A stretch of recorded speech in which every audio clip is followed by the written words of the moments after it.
Let's move on to Kamala Harris's media tour, which is interesting in some ways and entirely predictable in others. Obviously, she went on Call Her Daddy. She has just yesterday did The View. She did the Colbert Report. She did 60 Minutes. It has been a hell of a week for Kamala Harris, Ryan. Yeah, in 60 Minutes, they've just been rolling the interviews out. And we'll talk in a moment. People noticed that the interview that they aired on 60 Minutes on the television program for the folks is different than how it actually unfolded. It was truncated. In a key moment, yes. Yeah. Of course, they always do that. We'll get to that in a second. She also went on Howard Stern, which we have a clip from. But let's just start with this exciting mashup of Kamala Harris on The View yesterday, where, Ryan, it is going to be so funny if the women of The View are the people who get that soundbite that ultimately takes down Kamala Harris. Let's see. Roll the clip. What do you think would be the biggest specific difference between your presidency and a Biden presidency? Well, we're obviously two different people, and we have a lot of shared life experiences. For example, the way we feel about our family and our parents and so on. But we're also different people, and I will bring those sensibilities to how I lead. Yeah. Listen, I plan on having a Republican in my cabinet. You asked I got a list. Yes, right. You asked me what's the difference between Joe Biden and me. Well, that will be one of the differences. I'm going to have a Republican in my cabinet because I don't feel burdened by letting pride get in the way of a good idea. Yeah. Right. Good stuff. The problem with that answer, okay, fine, she's going after Republicans, is that Biden's brand is that he loves Republicans and loves to work with Republicans. So good point. People are like, well, that's actually you're saying it's a thing that's different. And I guess did he technically not have a Republican in the cabinet? I guess not. No, but she actually had one of the most partisan voting records when she was in the Senate. So, and which was a selling point for her, as you'll remember, in the 2020 primary, that her voting record, I think, had been intentionally. It was also, she was elected into the Trump presidency. Yeah. And you just weren't, if anything was associated with Trump as a Democrat, you were voting against it. So her entire Senate career was just Trump. Right. Yeah. Although the Kamala Harris of, let's say, 2018 and the Liz Cheney of 2018 would not have been especially friendly like they were last week in Ripon, Wisconsin, when Cheney endorsed her. This View segment was so brutal that even CNN went in on Kamala Harris after it. This is Molly Ball reacting. We can roll this clip. I'm surprised, frankly, that she doesn't have more to say about this, given that she and her campaign know that this is one of the main questions that voters have about her. And one of the main things she's been trying to establish as part of her candidacy is the idea that she would represent a break from the past 4 years, and to not be able to come up with something to say in that moment. She continues to not be particularly nimble on her feet in a lot of these interviews, and this is a very obvious question that gave her an opportunity, frankly. Yes, she is not very nimble on her feet. That's a good way to put it, I suppose. So what could she say? The things that people don't like about the Biden administration, according to polling, is handling of Israel, Palestine, Gaza, Lebanon, all of that, and also his border policy. Yeah. She and he have broken with his original border policy, so they've already done that. So that kind of leaves Israel, and she has decided, for whatever reason, that she'd rather just go down with the ship. Inflation, than break too. with him on that. I mean, people, like if you look at polling, people are not pleased with the state of the economy. Yeah, she could say, I'll have lower egg prices and I'm going to fight inflation more than Biden. But it's like, well, Biden said he fought inflation all the time. Like, it's tough. It's, she can just stick with the answer. Oh, she could say, I'm going to fire Lena Khan. Yeah, she could do that. She'd be like, I talked to Mark Cuban way more than Joe Biden. Like, I'm much better friends with Reid Hoffman. It's sort of what she means by I'm going to have a Republican in the cabinet.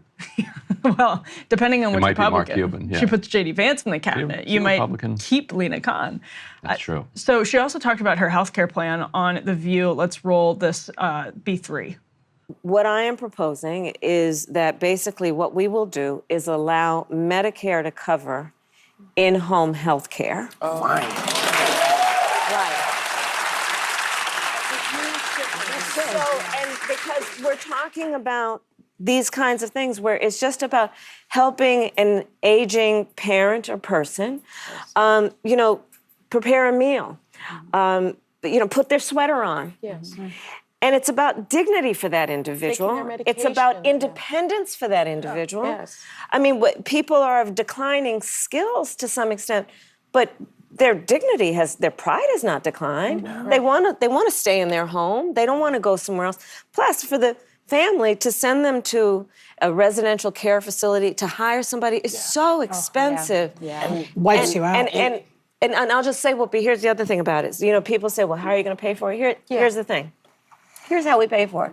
Part of what I also intend to do is allow Medicare to continue to negotiate drug prices against these big pharmaceutical companies, which means we are going to save Medicare the money because we're not going to be paying these high prices. What do you make of that, Ryan? That's great stuff. That's the Democratic Party I'd love to see out there more often. We are going to take money from these giant corporations that are ripping us off, and we're going to give it to people to make their lives better.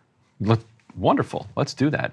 And that the Medicare paying for at-home care is something I've been hoping Democrats would do.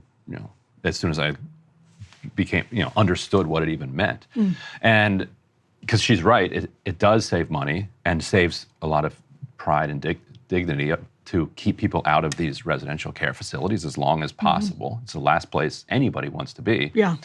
And also, the children, the grown children who were performing this service for their parents, they're doing it out of a sense of filial obligation and love. But it's also very hard. It's taking away from what they could be doing elsewhere, like taking care of their kids, so they might have to hire somebody to be with their kids at the time. There's this time you can't take shifts at work. It's time that you can't just relax and recharge on your own. So it's not something that people do forever. Obviously, it's something that many people do for some months or years. But while they're doing it, it's very difficult, even though it is rewarding and it is the thing that you're doing out of love. And so for the state to step in and say, we're going to try to soften this blow for you a little bit by taking some of the billions in profits that the pharmaceutical industry is taking from you, great, good for her. Just keep saying that the whole time. Well, that's what I was also going to ask you guys. I mean, I can imagine a decent number of people voting for her just for that. Oh my gosh. On the wing and a prayer that it could ever become law. Yeah. Oh, yes. Completely agree with that. She went on Howard Stern as well. J.D. Vance said something similar to this, or no? I mean, not exactly it this, would be but smart if he did. He's on the child care side. Like he's been supportive of helping to financially support family members who perform child care for relatives, right? Yeah. Which this is similar. Similar, although it's such a. I mean, any conversations that smack of greater state involvement in healthcare is like a hard red line for Republicans still, even though, I mean, we've talked about this before, their lack of replacement plan for Obamacare, their lack of any plan. What if we call it Trump care? Trump care, yeah, call it Trump care, then we're all good. He actually probably doesn't have hardened ideological opinions on what to do with the healthcare system from what we can tell. So who knows, but she also, but my final point on that would be that I think we're increasingly waking up to the horrors of those facilities, and we'll look back on it like 50 years from now as a real cruel experiment that we went along with for way too long. Yeah, my mother worked in a nursing home the whole time I was growing up. Miserable place. Yeah. I would walk there after school and sit and just hang out there. Absolutely miserable places. You Wonderful just hung people. out at the nursing home? Yeah, until she was off. Probably learned a lot. Yeah. Play some dominoes. Well, she was the activity coordinator, so she was the one doing the bingo and the arts and crafts, and so I would do some of that. So Howard Stern interviewed Kamala Harris yesterday as well. So if you're going through kind of the checklist here, she's sort of mirroring the podcast playbook that Donald Trump rolled out starting a couple of months ago, which is interesting, and you kind of do have to do it. That's one of the things Trump said to Lex Fridman. It seemed that he'd maybe learned that from his experience with Elon Musk in Spaces, and maybe a little bit of Barron's touch in there as well. It's just it's true. Like, this is where the audiences are. Kamala Harris did a basketball podcast last week that didn't get a ton of attention. But here she is on Howard Stern. Easiest decision in the world would be for her campaign to do Howard Stern because he has become an absolute shill that might as well get paid by the DNC. Here's how that went. I think that's some of the most important work that anyone can do, which is to require that we have a society that does not allow, in particular, for violence and that kind of behavior to go without consequence, serious consequence. It's really weird, too, because to me, you're the law and order candidate.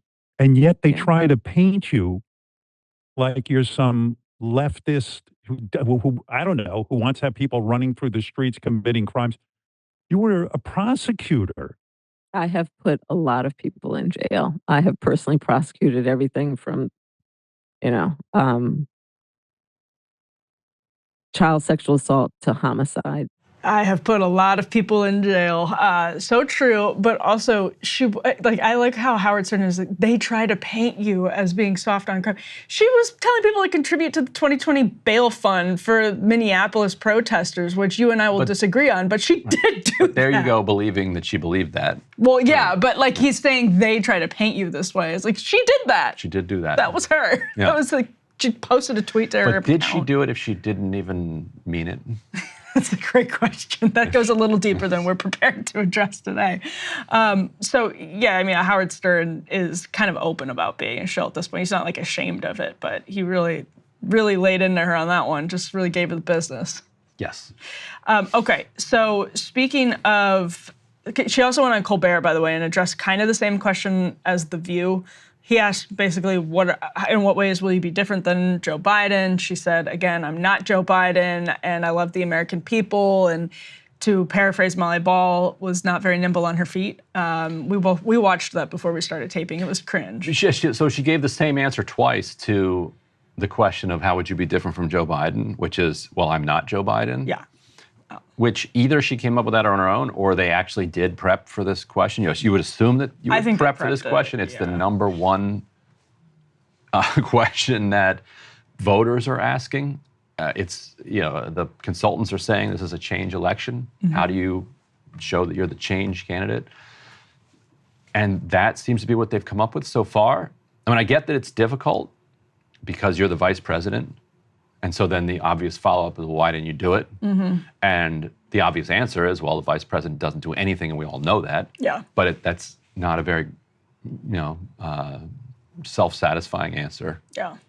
I mean, pointing to your own impotence. While we're on the subject, I don't begrudge either Kamala Harris or Donald Trump for doing fairly friendly podcast interviews, and I don't begrudge. Sure, you should do those and the other ones. Yeah, I was going to say, I don't begrudge Howard Stern, who is now an open partisan Democrat, for doing those interviews and doing it from his honest perspective. Same thing with Alex Cooper or Ben Shapiro talking to Trump, whoever it is. I mean, you're not going to suddenly cosplay as Walter Cronkite. Like, it'd just be weird. It wouldn't make sense. You're probably not equipped to do it if you're Alex Cooper anyway. But to see Howard Stern just kind of marvel at the toughness of this, or the fake toughness of this, like, manufactured robot girl boss cop. It is just against everything that Howard Stern ever stood for, and that may have been, and I'm not saying Howard Stern stood for anything good, but man, was that a great glimpse into the transition Howard of Stern Howard has Stern. let you down, I see. No, I've never been a big Howard Stern fan, to be honest, but it does show just the dramatic change that he's taken in his life.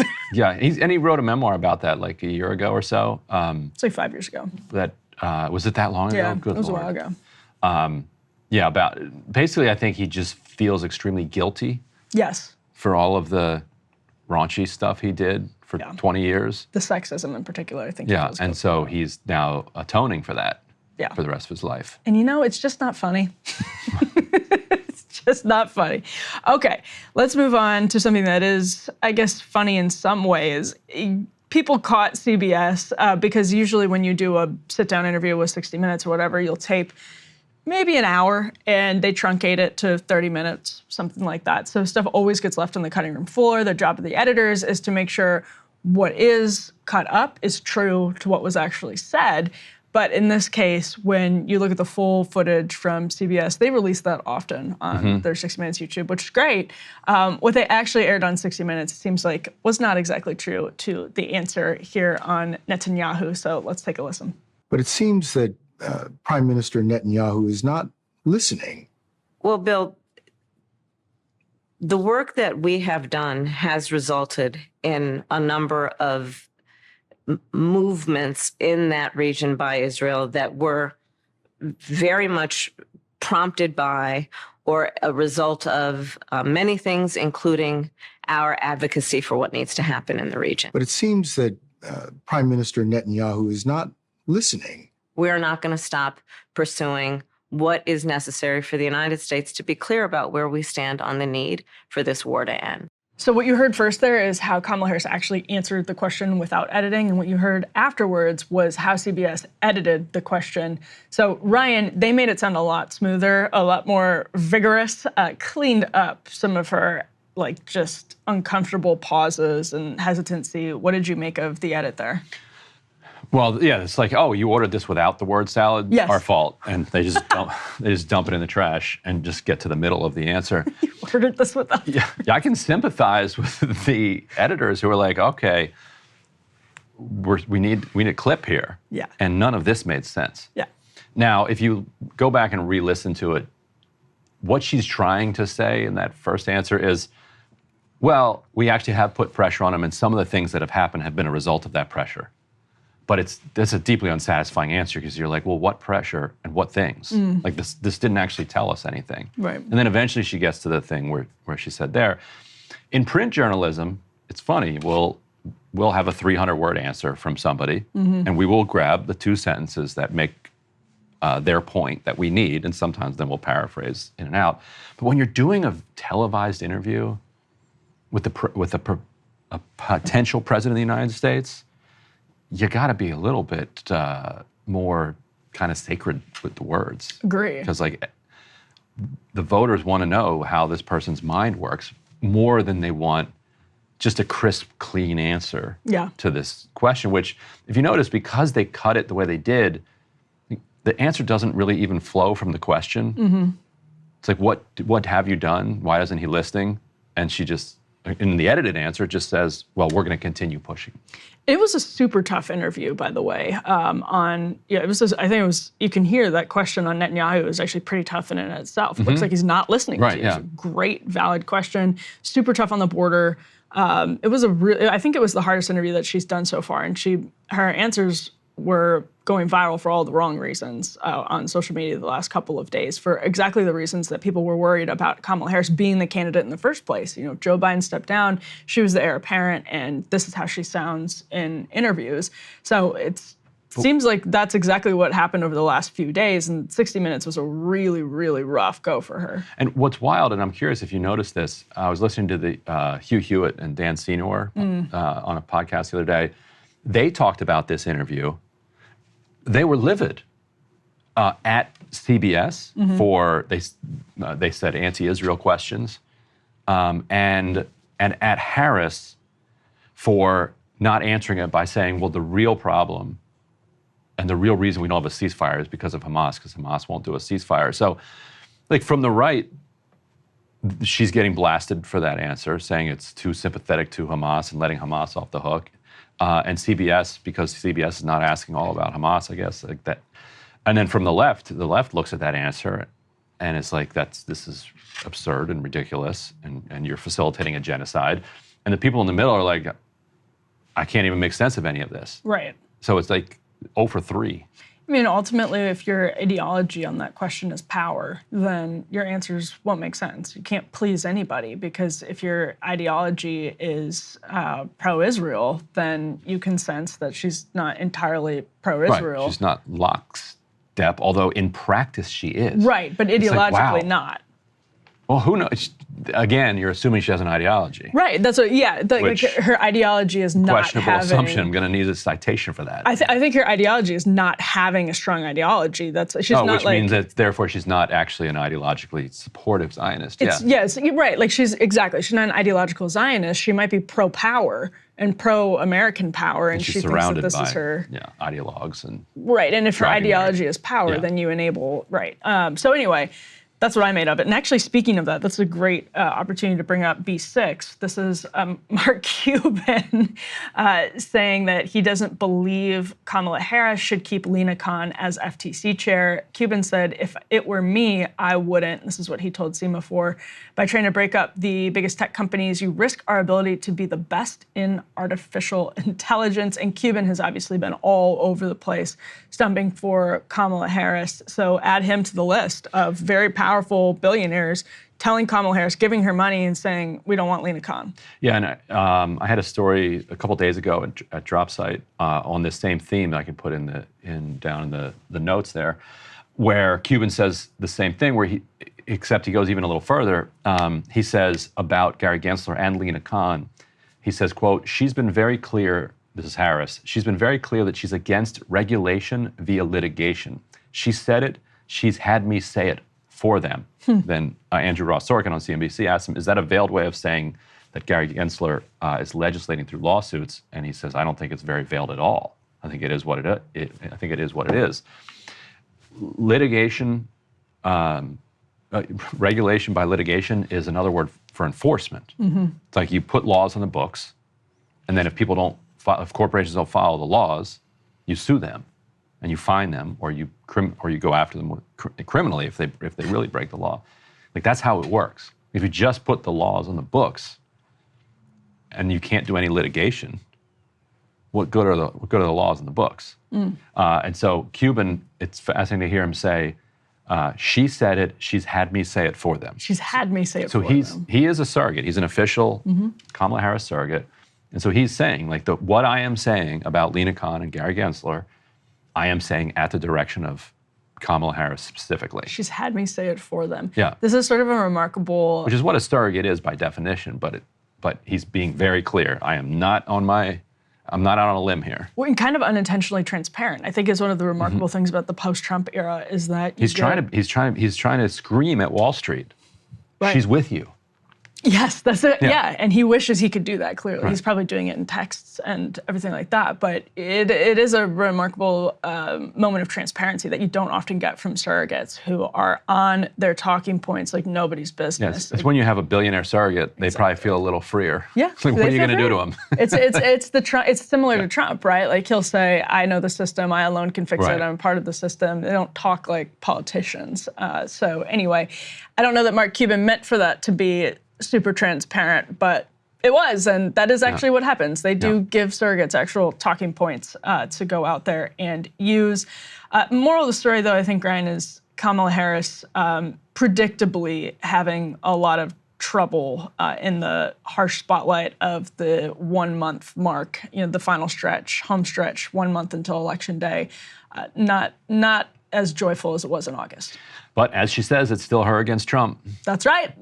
And that's what matters at the end of the day, for sure. Hey, if you liked that video, don't forget to hit the like button and subscribe to Breaking Points. If you want to see the rest of Counterpoints, go to breakingpoints.com to become a premium member and get the full uncut show every morning in your inbox and on Spotify.